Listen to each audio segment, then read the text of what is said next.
ஐந்து கரத்தினை யானை முகத்தினை இந்த இளம்பரை போலும் ஏற்றனை நந்தி மகந்தன ஞான கொழுந்தினை புந்தியில் வயிற்றடி போற்றுகின்றேன் அடி. எப்படிப்பட்ட முழு முதற்கடவுளான விநாயகரோட பிறந்தநாள் தான் விநாயகர் சதுர்த்தியை நம்ம கொண்டாடுறோம். இவ்வளோ சிறப்பு மிக்க வாய்ந்த விநாயகர் சதுர்த்தியை எப்படி விரதம் இருக்குன்னு சொல்லிட்டு இந்த நம்ம ஷார்ட்ஸில் பார்க்கலாம் வாங்க. விநாயகர் சதுர்த்தியை மிகவும் சிரத்தையுடனும் கடைபிடிப்பவர்கள் சிறந்த கல்வி அறிவும் தெளிந்த ஞானமும் சிறந்த செல்வமும் பிள்ளைப்பேரும் துன்பங்கள் விலகி இன்பம் பெறுவார்கள்.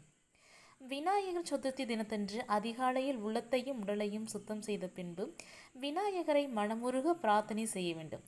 சூரியன் உதிக்கும் வரை எந்த உணவையும் உட்கொள்ளாமல் விநாயகரை நினைத்திருந்து என் சங்கடங்கள் நீயே தீர்க்க வேண்டும் என்று வேண்டிக் கொண்டு பூஜையை தொடங்க வேண்டும்.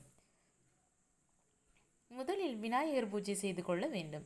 அதன் பிறகு விநாயகரிடம் நான் என்னுடைய சதுர்த்தி விரதத்தை முறைப்படி அனுசஷ்டிக்கப் போகிறேன், எனவே நீ எவ்வித தடைகளும் இல்லாமல் அருள்புரிய வேண்டுகிறேன் என பிரார்த்தனை செய்து கொள்ள வேண்டும்.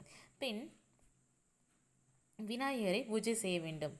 விதிப்படி நெய் சர்க்கரை எள் சேர்த்த கொழுக்கட்டைகளை தயாரித்து கொண்டு விநாயகருக்கு நிவேதனம் செய்ய வேண்டும்.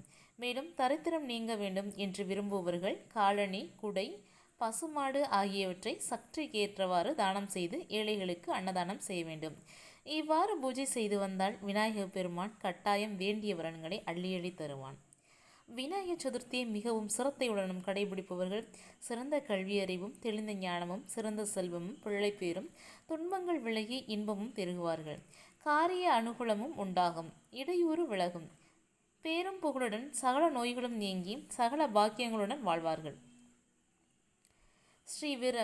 விநாயகர் சதுர்த்தி விரதத்தை ஸ்ரீ கற்பக விநாயகர் வீற்றிற்கும் பிள்ளையார்பட்டியிலும் மற்றும் திருவளஞ்சேரி கும்பகோணம் உப்பூரில் இருக்கக்கூடிய ராமநாதபுரம் ஈச்சனாரி கோயமுத்தூர் ஆகிய இடங்களில் செய்யலாம். சிலர் இந்த இடங்களில் விரதத்தை தொடங்கியும் அதே இடங்களில் நிறைவு செய்வதும் உண்டு. அவ்வாறு செய்ய இயலாதவர்கள் அவரவர் ஊர்களில் உள்ள கோவில்களிலும் வீடுகளிலும் விரதத்தை கடைபிடிக்கலாம். எங்கு விரதம் இருந்தாலும் அதற்கேற்ற பலன் உண்டு. சிவகங்கை மாவட்டத்துக்குள்ளே இருக்கக்கூடிய இடம்தான் பிள்ளையார்பட்டி. இங்குள்ள விநாயகர் கற்பக விநாயகர் மிகவும் ஒரு சக்தி வாய்ந்த விநாயகர். அவருக்கு விநாயகர் சதுர்த்தி அன்னைக்கு பெரிய ராட்சச கொலக்கட்டை வைப்பாங்க. அது பெரிய பெரிய எத்தனையோ கிலோ போட்டு வைப்பாங்க. அவ்வளோ சிறப்பு வாய்ந்த கொலக்கட்டை அது. பிள்ளையார்பட்டியில் கும்பிட நினைக்கிறவங்க பிள்ளையார்பட்டி கோயம்புத்தூர் உப்பூர் கும்பகோணம் இப்படி எல்லா ஊர்களையுமே பிள்ளையார் இருப்பாங்க. களிமண்ணில் கூட பிள்ளையார் இருப்பார்.